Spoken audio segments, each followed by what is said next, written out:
सादर नमस्कार।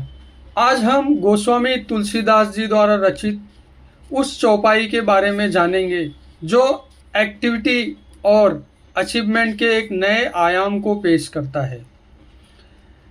जरहि पतंग मोह बस भार वहीं खर वृंद, ते नहीं सूर कहावई समुझ देखु मतिमंद। जरहि पतंग मोह बस भार वहीं खर वृंद, ते नहीं सूर कहावहीं समुझ देखु मतिमंद। यह अत्यंत तीक्ष्ण और नीतिपरक दोहा लंका कांड के उस प्रसंग से है जहां अंगद जी रावण के मिथ्या अभिमान का खंडन कर रहे हैं।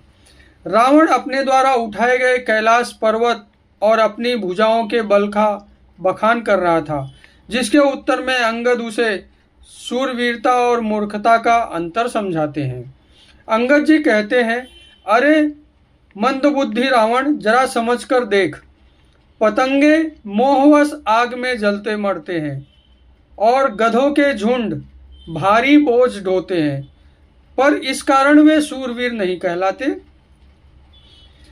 यहाँ पर गोस्वामी तुलसीदास जी ने भार बहाई खर वृंद, श्रम और शक्ति का दुरुपयोग। रावण को अपने बल पर गर्व था कि उसने कैलाश पर्वत उठाया था। अंगद कहते हैं कि भारी बोझ तो गधा भी ढोता है, पर बोझ ढोने मात्र से कोई शूरवीर नहीं होता। वास्तविक शूरवीर वह है जो अपने शक्ति का उपयोग धर्म और न्याय के लिए करे, न कि केवल प्रदर्शन के लिए। यह दोहा कॉरपोरेट मैनेजमेंट और स्ट्रेटेजिक लीडरशिप के लिए एक कड़वा लेकिन अनिवार्य सबक है। यह एक्टिविटी वर्सेस अचीवमेंट के अंतर को दर्शाता है।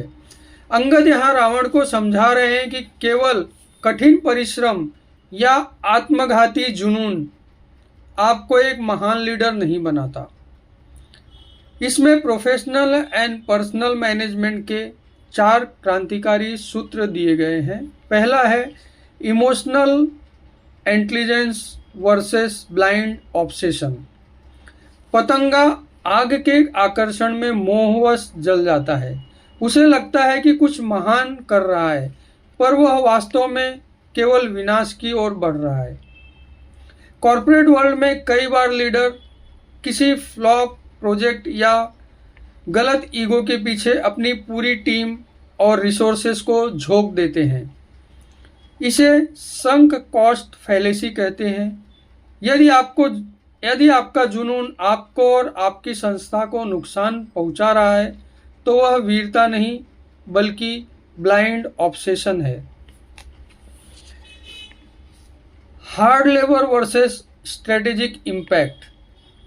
गधे भारी बोझा ढोते हैं, लेकिन उन्हें शूरवीर नहीं कहा जाता क्योंकि उनके पास विजन और पर्पज की कमी होती है।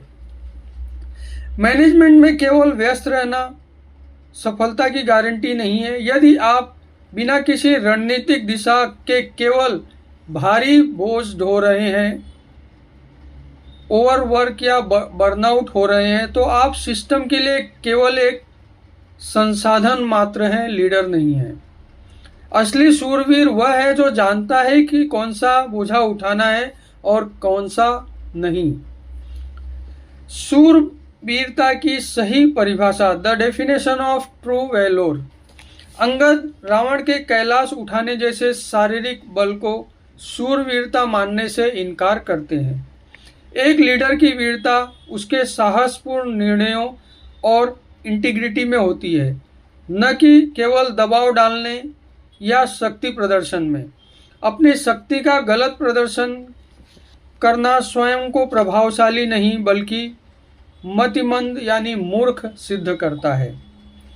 Self awareness as a tool. Angad Ravan को समझ देख, जरा समझ कर देख कहकर आत्मचिंतन की प्रेरणा देते हैं। सेल्फ अवेयरनेस सबसे बड़ी लीडरशिप स्किल है। जब तक हम अपनी गलतियों और अपनी सीमाओं को नहीं समझेंगे, तब तक रावण की तरह अपने विनाश की ओर बढ़ते रहेंगे। अपनी ताकत को अपनी कमजोरी मत बनने दीजिए। केवल बोझ उठाना या आग में कूदना बहादुरी नहीं है। असली बहादुरी यह पहचानने में है कि क्या करना सही है और क्या छोड़ना आवश्यक है। अपने अहंकार के बोझ को उतारिए और विवेक के प्रकाश में चलिए। जय श्री राम।